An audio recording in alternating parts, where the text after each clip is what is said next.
Here it comes. Free runner. Cam is sacked. With his 17th sack of the season. Then for the second straight year, the Caymans on a... Hill being rushed. They got him. Joey Porter, his first sack of the game. Flacco has time. Now in trouble. And J.J. Watt with the sack. Allo la gang, comment ça va? J'espère que vous allez bien. En tout cas, on se retrouve pour un nouvel épisode qui est quand même pas mal excitant parce qu'on est maintenant à moins de 72 heures de la draft 2021 et avec beaucoup de rumeurs qui circulent forcément quand on parle de draft. En tout cas, aujourd'hui, on va parler du trade qu'il y a eu entre les Ravens et les Chiefs et après on poursuivra sur les principales rumeurs qu'il y a autour de la draft parce qu'il y en a quand même pas mal et beaucoup autour des 49ers notamment. On va commencer tout de suite par le trade qu'il y a eu pour Orlando Brown, qui est récupéré par Kansas venant des Ravens. Donc, les Kansas obtiennent le left tackle Orlando Brown avec un second tour de draft de cette année et un 6e tour de l'année prochaine. Et Baltimore récupère le premier tour de draft de cette année des Kansas Chiefs, le 3e tour de cette année et le 4e de cette année. Et en petite prime, il récupère aussi un 5e tour en 2022. En compensation, moi je trouve que c'est quand même du gagnant-gagnant, dans le sens qu'elle est de retour cette année pour les Ravens, et c'est vrai qu'il avait très bien joué en left tackle,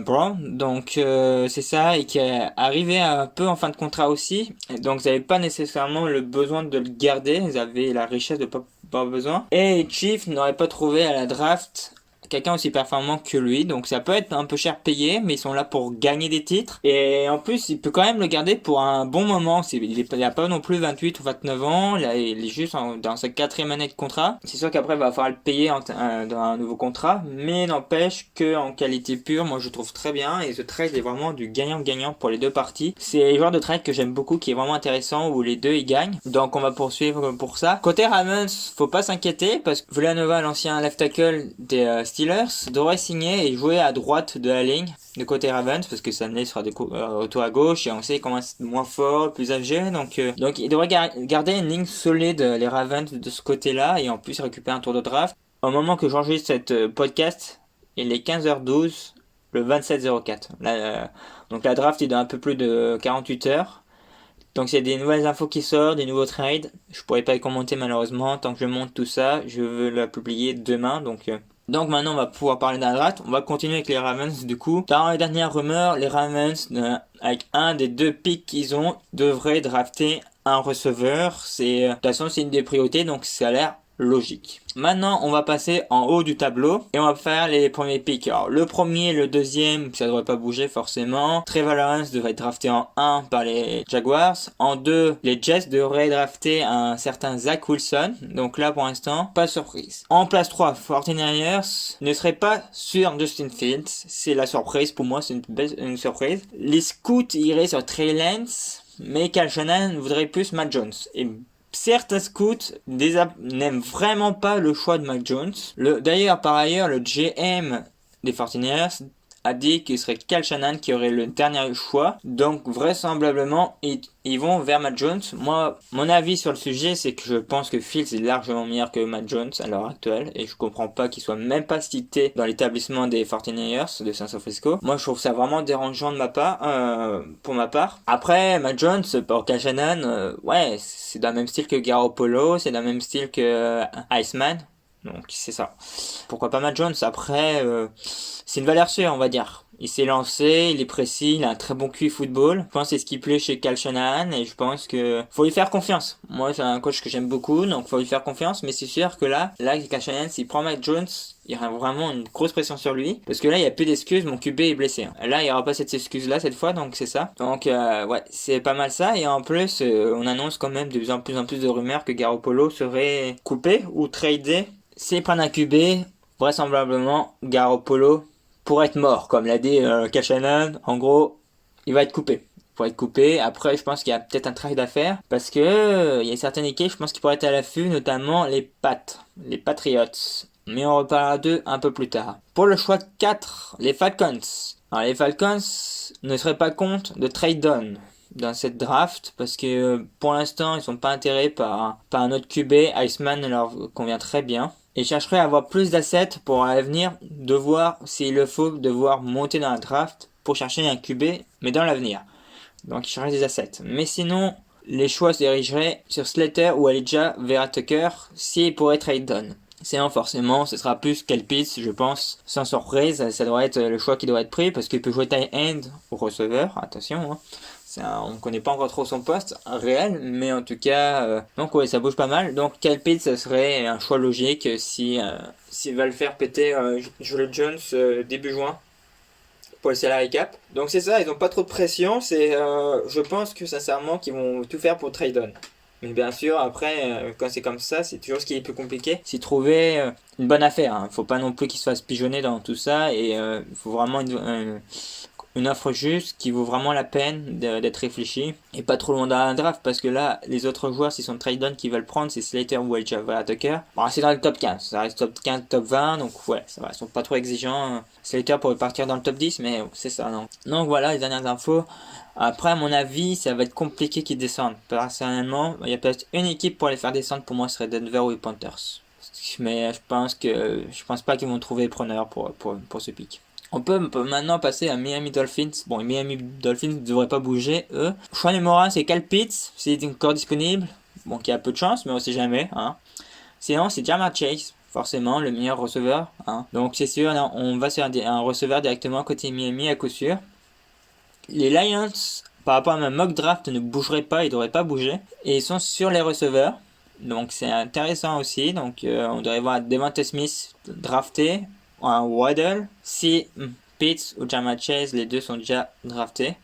Donc on verra ça. Alors, les Panthers. Les Panthers, c'est un peu plus compliqué, attention. Ils pourraient être intéressés par Fields s'il descend. Ils seraient peut-être même prêts à trade up. Pourquoi ils seraient prêts à trade up? Parce que là, ils ont déjà 2 QB, Sam Darnold et Teddy Bridgewater. Teddy Bridgewater, on sait que ça ne les dérangera pas de le trade. Sam Darnold, ils savent pas si ça va marcher. Et la 5e année est à 15 millions de dollars. 15 ou je crois même 18. Donc il est quand même assez élevé, sa 5e année. Donc dans le salary cap, ça coûte et on sait pas trop ce qu'il va donner. Donc c'est là pour un petit QB, ça coûtera un petit rookie, QB rookie, ça coûtera toujours moins cher. Ouais, ce que les Panthers seraient bien tentés, c'est mettre en concurrence 2 QB, un rookie et Sam Darnold. Je pense que ce serait ça. Sinon, les autres choix qui devraient aller Panthers, ce serait receveur ou tackle. En tackle, c'est Sewell qui voudrait aller en priorité par rapport à Slater. Voilà. Après, Sewell devrait être pris par les Bengals, normalement, qu'on n'a pas cité, qui sont en 5e choix. Mais eux, ils bougeront pas. Vraisemblablement, ils vont aller sur Sewell. Après, attention, ils peuvent toujours aller aussi sur... si les Pitts est disponible, ça va être... En fait, tous va jouer sur le choix numéro 4, en fait. Si c'est les Falcons qui restent, toutes les équipes, je pense qu'elles vont rester à leur position. Et là, tous les receveurs vont partir. Mais si Falcons trade down... et que l'équipe qui va trade up forcément va prendre un QB, là tout va être chamboulé. Parce que là les Bengals vont se dire ok, est-ce qu'on prend Kyle Pitts ou Sewell? En tout cas c'est 2 joueurs vraiment générationnels sur leur poste. Et là on va être vraiment dans l'inconnu, ça va être ça qui sera intéressant s'il y a cette position 4 qui bouge. Donc c'est ça. Donc pour les Panthers c'est ça, donc receveur ou tackle, on a une préférence pour Sewell. Après on va aller sur les Denver Broncos. Alors, les Broncos, il y a beaucoup de rumeurs qui disent qu'ils vont trade up pour un QB. Parce que Drew Lock, c'est pas une assurance tout risque. Et je pense qu'il faut le mettre en concurrence. Il n'a pas été mis en concurrence par la Free Agency. Donc pourquoi pas, moi, dans ma mock draft, j'ai fait en sorte qu'ils prennent le 5e roue du carrosse. C'est-à-dire Trey Lance, qui sera pas prêt immédiatement, mais qui a un très gros potentiel. Mais il n'est pas prêt immédiatement, qu'il soit formé derrière un QB. Et c'est vrai que Denver, c'est une des équipes qui pourrait lui offrir ça, c'est le temps. Qui est trade-up, ce serait pas, pour Trey Lance, ce serait pas dérangeant par Denver, ils ont le luxe de pouvoir le faire. Je pense que Panthers peuvent se le permettre aussi, parce qu'ils ont 2 autres QB, donc c'est ça, donc on verra ça. Donc ils pourraient trade-up, sinon Parsons, on parle beaucoup de Parsons.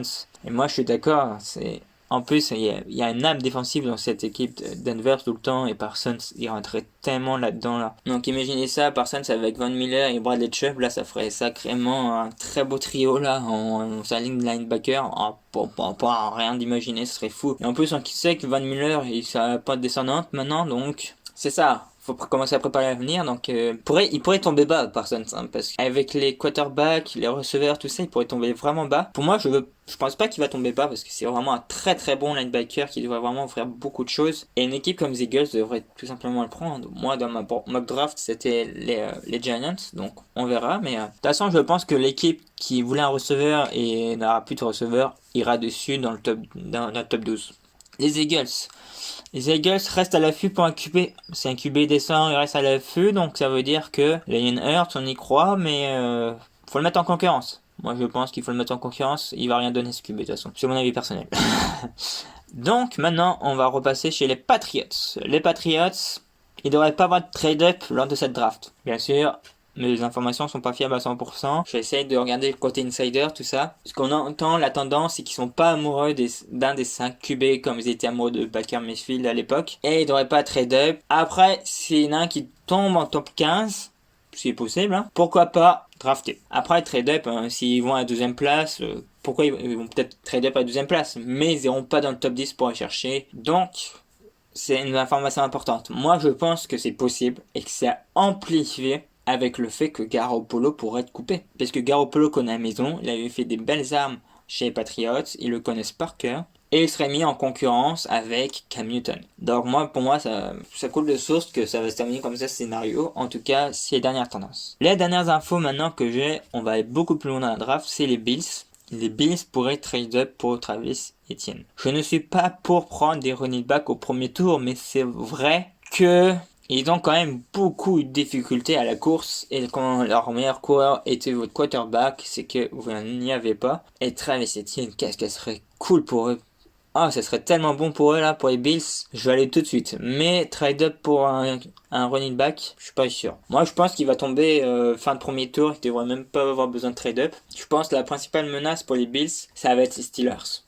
Si les Steelers ne vont pas chercher le running back, ça ira pour eux. Après, ils pourraient avoir aussi les Jaguars, mais j'y crois pas trop. Les Jaguars, je pense qu'ils ont plus sur Moring ou sur la ligne. Mais donc, ouais, c'est ça. Donc, je pense que c'est possible qu'on les voit trade up juste avant les Steelers, les Bills, parce que s'ils veulent vraiment leur running back, Travis Etienne, il faut un trade-up. Mais il pourrait tomber aussi, hein, c'est un running back. Moi, je suis pas fan des repêchages de running back au premier tour. Pour moi, t'attends toujours une deuxième journée. Parce que tu sais, est-ce que dans un an, ton running back peut être foutu que comme il peut faire une carrière de 12 ans. Donc, c'est tellement aléatoire sur ce poste. Tomber sur un mi-temps, c'est tellement aléatoire aussi qu'il y a même des fois des très bons running backs qui sont non draftés. Donc, c'est ça. Donc, voilà ce qu'on pouvait dire sur les dernières infos que j'ai obtenu à moins de 62 heures de la draft. Donc on a pas mal fait le tour. Donc vous pouvez retrouver toute ma mock draft sur mon blog, ainsi que les 5 meilleurs prospects pour chaque poste. C'est les noms qui reviennent le plus, avec quelques précisions sur la qualité de leurs défauts aux joueurs, s'ils sont NFL ready ou pas. En tout cas, on risque d'avoir une très belle draft, et ce choix numéro 4 des Falcons